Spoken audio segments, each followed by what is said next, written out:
قال جل وعلا: واصبر نفسك مع الذين يدعون ربهم بالغداة والعشي يريدون وجهه.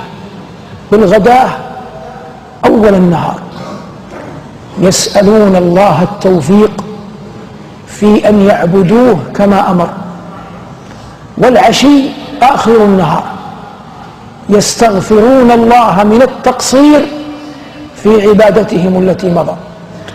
فحياتهم ما بين سؤال الله التوفيق في أن يعبدوه ما بين استغفار الله جل وعلا فيما قصروا فيه.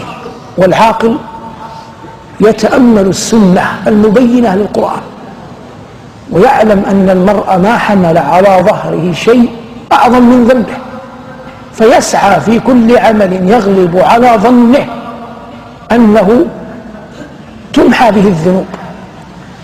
روى الإمام البخاري في الأدب المفرد بسند صحيح أن رجلا جاء إلى ابن عباس رضي الله عنهما قال: يا ابن عم رسول الله، إني خطبت امرأة فأبت أن تنكحني، ثم خطبها غيري فرضيت، فأدركتني الغيرة فقتلتها، فهل لي من توبة؟ قال ابن عباس: أمك حية؟ قال: لا. قال ابن عباس: تب إلى الله واكثر من الاستغفار وتقرب إلى الله بكل عمل صالح ما استطعت. وذهب الرجل، فلما خرج ابن عباس تبعه عطاء بن يسار أحد طلابه، قال: يا ابن عم رسول الله، لما سألته عن حياة أمه؟ قال ابن عباس: والله لا أعلم عملا صالحا أقرب إلى الله من بر الوالدة.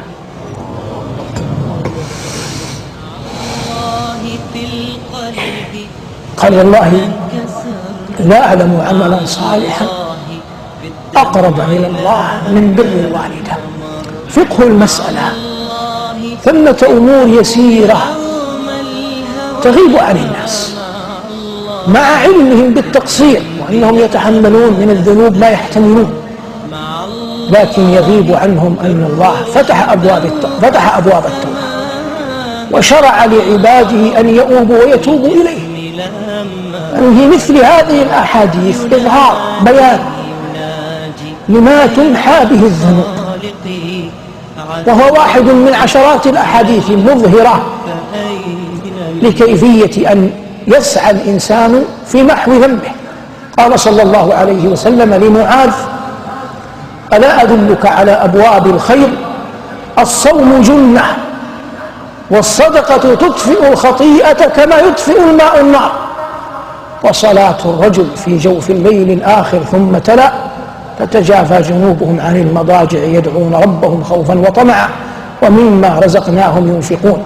قال ربنا هنا: واصبر نفسك مع الذين يدعون ربهم بالغداة والعشي يريدون وجهه ولا تعد عيناك عنهم تريد زينة الحياة الدنيا ولا تطع من أغفلنا قلبه عن ذكرنا واتبع هواه وكان أمره فرطا. كل تقصير في عبادة الله سببه الأول الإقلال من ذكر الله، والله يقول: ألا بذكر الله تطمئن القلوب. ومن علم أنه سيلقى الله لا محالة أكثر من ذكره، ومن علم أنه سيلقى الله لا محالة أكثر من ذكره.